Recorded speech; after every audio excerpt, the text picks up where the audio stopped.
Hey guys, this is Preeti and welcome back to your channel Short World. So today I'm going to start importance of pH value. So let's start importance of pH value. Importance of pH.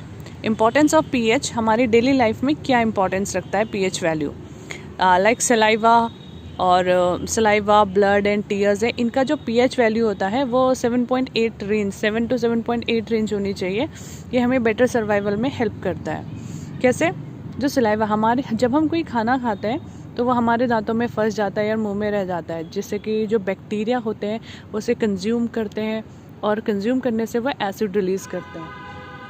वो acid हमारे दांतों को ख़राब कर देता है, उनमें holes कर देता है, कैविटी बना देता है. ठीक है, तो ये बैक्टीरिया जो है एसिड रिलीज़ करते हैं. तो उस एसिड को न्यूट्रलाइज करने के लिए हमारा जो सलाइवा है वो बेसिक होना चाहिए, तो basic in nature.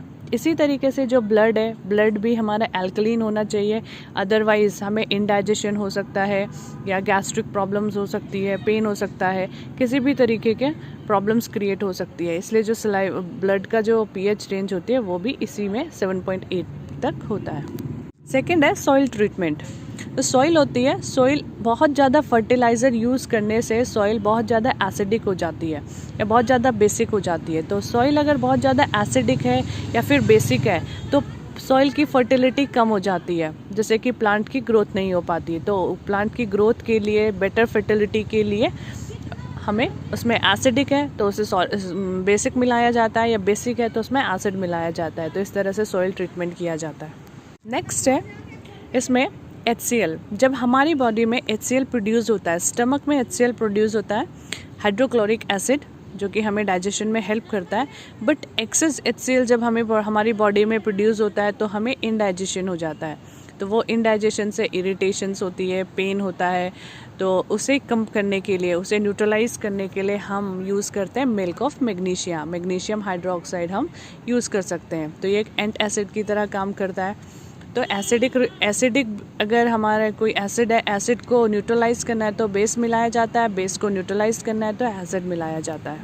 When the pH inside the mouth become lower. जब हम कोई खाना खाते हैं, कोई भी खाना कुछ भी खाते हैं हम, तो हमारे दांतों में थोड़ा बहुत खाने के जो पार्टिकल्स है, वो पार्ट्स हैं, वो फंस जाता है या रह जाता है.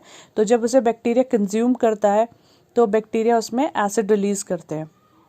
एसिड रिलीज़ करते हैं तो बार बार जब एसिड रिलीज़ होता है और उसका अगर हमारा पीएच वैल्यू कम होता चला जाता है, लोअर देन 5.5 हो जाएगा, तो वो हमारे दांतों को ख़राब कर देगा, जैसे टूथ डिके कहते हैं. तो टूथ डिके से वो ख़राब होते चले जाएंगे, उनमें होल्स, कैविटीज़ आ जाएंगी. तो उसे प्रिवेंट करने के लिए, उसे रोकने के लिए हम उसमें क्या लगाते हैं, न्यूट्रलाइज करेंगे, और उसे हम बेस यानी टूथपेस्ट वगैरह जो होता है उसमें भी बेस होता है, तो उसे बेसिक न्यूट्रलाइज कर सकते हैं. इसी तरह से stings of insect such as bees, ant, wasp contain methanoic acid which cause pain and irritation. Use of a mild base like a baking soda on the stung area give reliefs. तो अगर एंट है, जैसे red एंट है, मैंने बताया था उसमें formic acid होता है, वो अगर काट लेता है हमें तो हमें इरिटेशंस क्रिएट हो जाती है, इरिटेशंस होने लग जाती है. तो उन इरिटेशंस को कम करने के लिए हम उसमें बेकिंग सोडा को रब कर सकते हैं. इसी तरह से उसे न्यूट्रलाइज किया जाता है. तो ये हमारी पीएच वैल्यू, उसकी पीएच वैल्यू को, अगर एसिडिक है तो उसे बेसिक किया जाता है, बेसिक मिलाया जाता है, और बेसिक है तो उसमें एसिड मिलाया जाता है ताकि उसे न्यूट्रलाइज किया जा सके. सो गाइज, ये था आपका pH value, importance of pH value. I hope आप सभी को ये समझ में आया होगा.